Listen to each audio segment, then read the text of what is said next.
बिस्मिल्लाहिर्रहमानिर्रहीम। आज के जो लेक्चर नंबर 11 है लीगल लाइबिलिटी, और ये न्यू चैप्टर है, चैप्टर नंबर 5 लीगल लाइबिलिटी। और इस आज के लेक्चर के जो हमारे ऑब्जेक्टिव्स हैं, लर्निंग ऑब्जेक्टिव फर्स्ट वन है understand the litigious environment in which CPS practice, इसको डिस्कस करना है। और second one differentiate among business failure, audit failure and audit risk has resulted in lawsuit. तो ये जो है इसकी जो रिज़ल्ट्स होते हैं और इन तीनों को डिफरेंस जो है उनको डिफरेंशिएट करना है। और लास्ट में जो है यूजिंग प्राइमरी लीगल कंसेप्ट्स उसको भी डिस्कस करना है।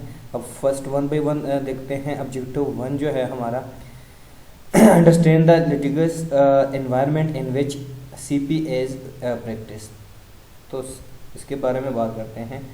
फर्स्ट वन है चेंज लीगल एनवायरनमेंट, कि जो लीगल एनवायरनमेंट है, ठीक है, किसी भी ऑर्गेनाइजेशन का, ठीक है, तो उसमें जो चेंजिंग आती है, ठीक है, तो उससे क्या इफ़ेक्ट होता है। तो सबसे पहले देखिए प्रोफेशनल्स में कौन कौन से आ जाते हैं। उसमें अकाउंटेंट्स भी आ जाते हैं, ऑडिटर आ जाते हैं, CPA फर्म्स आ जाते हैं, सर्टिफाइड पब्लिक अकाउंटेंट्स वो आ जाते हैं, ठीक है। Professional including CPAs are held to a high level of performance. तो जो सर्टिफाइड पब्लिक अकाउंटेंट्स होते हैं, इनकी जो परफॉर्मेंस होती है, ठीक है, तो ये हाई लेवल की होती हैं। अगर हम अब कॉमन लॉ की बात करें, इसमें under common law auditor must fulfil contract with clients. जो ऑडिटर का जो भी कंट्रैक्ट होगा, ठीक है, क्लाइंट्स के साथ, उसको ज़रूर फिल करें। ये है कॉमन लॉ। कॉमन लॉ का मतलब ये है कि जो भी थर्ड पार्टी ऑडिटर को जो भी काम दे देती है, ठीक है, तो ऑडिटर को चाहिए कि वो जो भी कंट्रैक्ट करे उसको फुलफिल करे। And may also be held liable to third parties. तो इसका मतलब ये है कि जो भी काम उनको दिया जाता है, जो भी काम दिया जाता है उसको वो फुलफिल करें, और इसको कहते हैं कॉमन लॉ।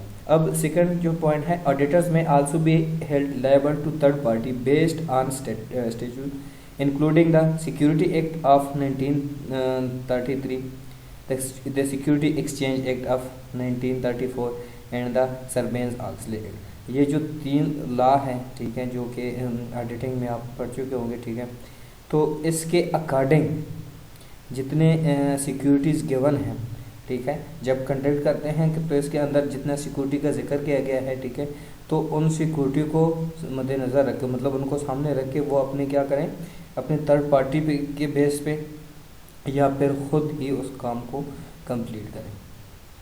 तो अगर उसमें या फिर कोई चेंजिंग करते हैं, ठीक है, तो उसकी पे जो है वो कैसे उसकी ट्रीटमेंट होगी, तो डिफरेंट ट्रीटमेंट के बारे में भी इसकी बात करनी है।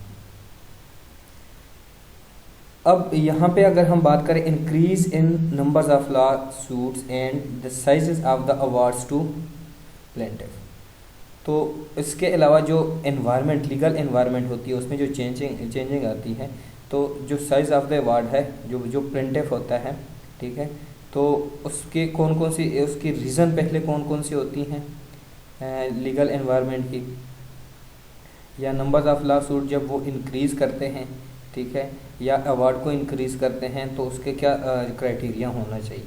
तो देखें, सबसे पहले reason for this trend include, इसके सबसे पहले रीज़न क्या है। तो फर्स्ट ऑफ ऑल देखिए, growing awareness of the responsibilities of CPAs। तो फर्स्ट वन है कि जो CPAs की रिस्पॉन्सिबिलिटी है, सर्टिफाइड पब्लिक अकाउंटिंग की रिस्पॉन्सिबिलिटी जो है ये इंक्रीज़ हो जाती है, ठीक है। तो उसकी जो इंक्रीज़ जब हो जाती है तो उसको जो है वो अवेयरनेस पे उनकी इंक्रीज़ हो जाती है। ज़ाहिर बात है, जब उनकी रिस्पॉन्सिबिलिटी इंक्रीज़ होगी तो उनका जो है उनकी काम बढ़ जाएगा, ठीक है, तो उसको ज़्यादा अवेयर रहना चाहिए उसके अपने काम से रिलेटेड। अब सेकेंड वन जो है increased effort by the security exchange commission to protect investors interest.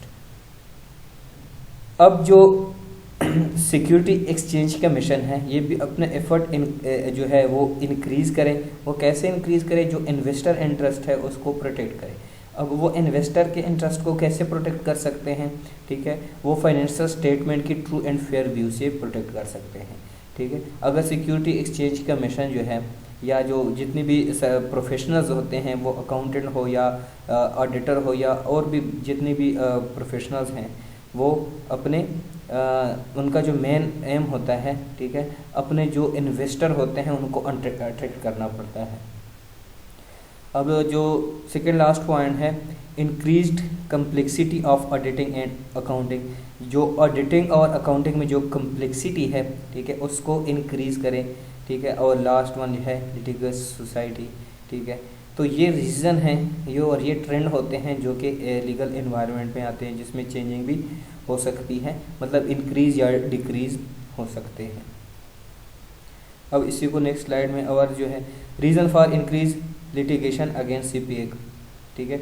तो जो अब पिछले हमने 5 पॉइंट देखे, अब जो नेक्स्ट पॉइंट है उसमें इसके अलावा जो recessions and tough economic times resulting in business failure.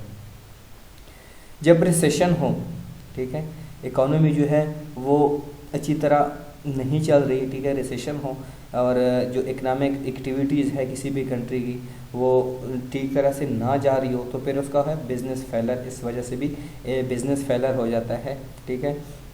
ज़ाहिर बात है जब रिसेशन हो तो लोगों की जो है कंजम्पशन पावर जो है वो कम हो जाती है। जब कंजम्पशन पावर कम हो जाती है तो ज़ाहिर बात है जो प्रोडक्ट्स हैं या सर्विसेज जो लोग प्रोवाइड करते हैं उनकी वो उसी तरह की सेल नहीं होगी, रेवेन्यू कम जनरेट होगा, तो इस वजह से बिज़नेस का जो है इसका इफेक्ट होता है, बिज़नेस फेल हो जाता है। उसके बाद attorneys often provide legal services on a contingent fee base. जो अटर्नीज होते हैं, ठीक है, तो वो क्या लीगल फीस प्रोवाइड करते हैं, लीगल सर्विसेज प्रोवाइड करते हैं, ठीक है, किस बेस पे, कंटिजेंट फीस बेस पे। जो कंटिजेंट फ़ी है उसको हमने लास्ट जो लेक्चर थे उसमें भी डिस्कस किया हुआ है। अब है CPA firms willing to settle legal cases out of court. अब जो CPA फर्म हैं वो लीगल केसेस जो हैं वो कोर्ट से ले भी सकते हैं, उनके पास ये इख्तियार होता है, ठीक है, और वो कंटिन्यू भी कर सकते हैं। जो नेक्स्ट वन है हमारे पास डिफ़िकल्टीज़ ऑफ जजेस and juries understanding technical accounting and auditing matters. तो जितनी भी इसकी जजेस की अंडरस्टैंडिंग हो या टेक्निकल अकाउंटिंग या ऑडिटिंग मैटर्स हो, ठीक है, उनमें भी उनको डिफ़िकल्टी फेस आ जाती है, ठीक है। तो उसकी वजह से भी हम कह सकते हैं इन जो लीगल एनवायरनमेंट है उसमें चेंजिंग आ जाती है, जिसकी वजह से नेगेटिव इम्पेक्ट भी आ सकता है किसी भी पर्टिकुलर बिजनेस के ऊपर।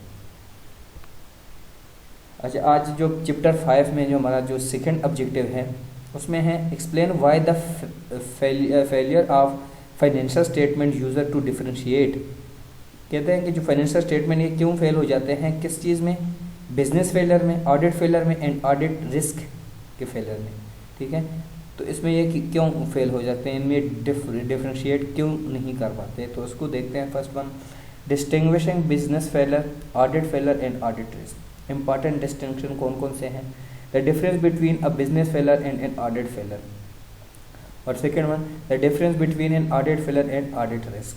तो सबसे पहले हमने बिजनेस फेलियर और ऑडिट फेलियर इन दोनों के दरमियान डिफरेंस क्या है इसके बारे में बात करनी है, और फिर ऑडिट फेलियर और ऑडिट रिस्क के बारे में हमने बात करनी है और इसको डिफरेंशिएट करना है। अब देखिए, अ बिजनेस फेलियर आकर when a business is unable to repay its lender और meet the expectation of investor. Business failure क्या होता है, जब भी कोई बिजनेस है,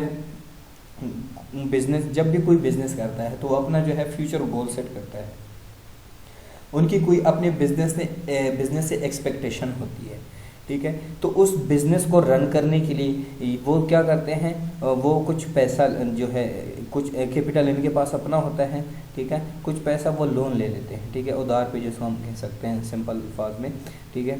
तो जो पैसा लेते हैं, तो बिज़नेस फेलियर क्या है, फर्स्ट वन ये है कि जो बिज़नेस ने अपना गोल सेट करके रखा हुआ है, अगर उस गोल को वो बिज़नेस उस गोल को अचीव नहीं करते, ठीक है, तो वो हम कह सकते हैं कि बिज़नेस फेल हो गया, जो उन्होंने एक्सपेक्टेशन की है वो फेल हो गया। दूसरी बात यह है कि बिज़नेस रन तो कर रहे हैं लेकिन जो उन्होंने पैसा लिया हुआ है, ठीक है, अपने लेंडर से, ठीक है, उनको वो अपना पैसा वापस नहीं कर पाते, ठीक है, अपने जो भी टाइम होता है उस एक टाइम के अंदर वो अपना पैसा उनको वापस नहीं कर सकते, तो हम कहते हैं ये क्या है, बिज़नेस फेलियर है। अब ऑडिट फेलियर की बात अगर हमें ऑडिट फेलियर क्या है? अब देखिए, audit failure occurs when the auditor issues N incorrect audit opinion. जब ऑडिटर का जो ओपिनियन है वो इनकरेक्ट हो, ठीक है, and the auditor did not comply with auditing standard, या जो स्टैंडर्ड हाई अथॉरिटी ने उनको प्रोवाइड किया है ऑडिटर को, वो उस स्टैंडर्ड के ऊपर नहीं काम कर रहा, ठीक है, तो उसकी वजह से ऑडिटर की जो है वो इश्यूज आ जाते हैं, तो इस वजह से उस जो पर्टिकुलर ऑडिट है उसका ऑडिट फेल हो जाता है। अब जो लास्ट वन है ऑडिट रिस्क, क्या है? Audit risk represent the possibility that the auditor concludes, audit जो भी कंक्लूजन करता है, जो भी रिपोर्ट बनाता है, ठीक है, उसके बेस पे है ऑडिट रिस्क। कैसे? After conducting an adequate audit, जब वो ऑडिट जो है वो कंडक्ट करता है, that the financial statement were Fairlie stated when in fact they were materiality मिसस्टेटेड। अगर क्या करें कि वो अगर फाइनेंशियल स्टेटमेंट जो है वो फेयरली है, ट्रू एंड फेयर व्यू देते हैं, ठीक है, लेकिन ऑडिटर जो है उसको मिसस्टेटेड के जो है वो इसकी रिपोर्ट बना देता है, तो फिर क्या है? ये ऑडिट रिस्क है। तो 3 तरह के रिस्क को हमने डिफाइन किया, बिजनेस रिस्क, ऑडिट फेलियर और ऑडिट रिस्क। बिजनेस रिस्क में हमने बात की है, ठीक है, कि बिजनेस की जो एक्सपेक्टेशन होते हैं, जो गोल वो अचीव नहीं कर पाते और अपने जो लोन लिए हुए हैं वो वापस नहीं कर पाते। सेकंड वन है ऑडिट फेलियर। ऑडिट फेलियर ये है कि जो स्टैंडर्ड उनको प्रोवाइड कर दिया गया, जो उनके ओपिनियन है, ठीक है, उस स्टैंडर्ड के थ्रू वो काम नहीं कर पाते। थर्ड वन ऑडिट रिस्क है, अगर फाइनेंशियल स्टेटमेंट का जो व्यू है वो फेयर व्यू है, तो वो जो है रिजल्ट में फेयर व्यू नहीं बताते, मिसस्टेट कर देते हैं, ठीक है। तो ये 3 किस्म के हो गए।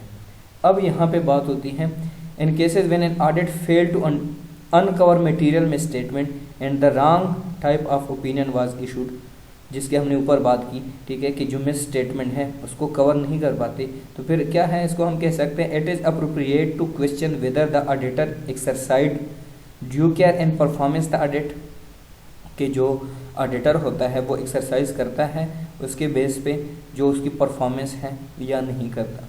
If the auditor did not exercise due care, तो फिर क्या होगा? अगर वो एक्सरसाइज नहीं करता, the auditor can be held liable and when appropriate damages against the CPA firm, तो उसकी ऑडिट की वजह से जो पर्टिकुलर जो फर्म्स हैं उसको भी वो डैमेज करता है, ठीक है, क्योंकि उसकी जो रिपोर्ट है उसकी वजह से डिफरेंट इन्वेस्टर जो है और जो डिफरेंट व्यूवर्स होते हैं, यूज़र होते हैं, वो से रॉन्ग इन्फॉर्मेशन लेते हैं। अब अगर हम बात करें distinguishing business failure, audit failure and audit risk में, द फर्स्ट वन है the expectation gap contributes to the amount of litigation against auditor, ठीक है, जो एक्सपेक्टेशन गैप है, जो मतलब उन्होंने एक्सपेक्टेशन की है, ठीक है, और वो उस एक्सपेक्टेशन तक नहीं पहुँचे, ठीक है। लेट सपोज अगर एक्सपेक्टेशन गैप का मतलब यहाँ पे ये है कि उन्होंने एक्सपेक्ट किया हुआ था कि वो रेवेन्यू जनरेट करेंगे 500,000, लेकिन उनका जो रेवेन्यू जनरेट हुआ वो 3,50,000 हुआ, तो 1,50,000 क्या हुआ कि एक्सपेक्टेशन गैप हुआ, जो उन्होंने एक्सपेक्ट किया उससे कम आया।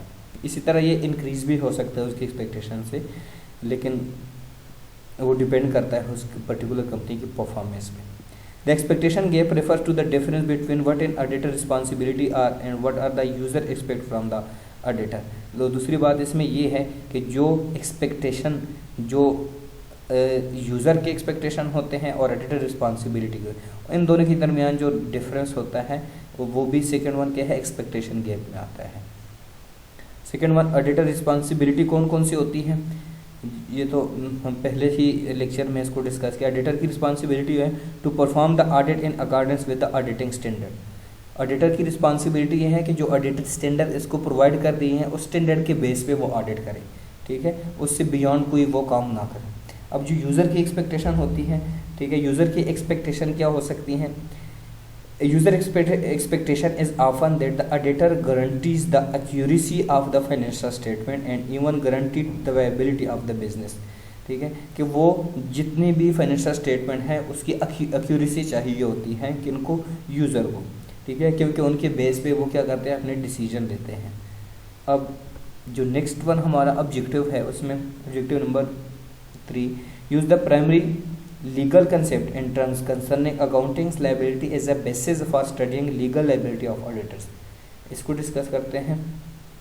Some basic legal concept involved in determining liability, जो लीगल कंसेप्ट है वो कौन कौन से हैं? प्रूडेंट पर्सन कंसेप्ट, ठीक है, जो अकाउंटिंग में आप पढ़ चुके हैं, prudent concept. Liability for the acts of other, lake of privilege communication, legal terms affecting CPA liability, sources of legal liability.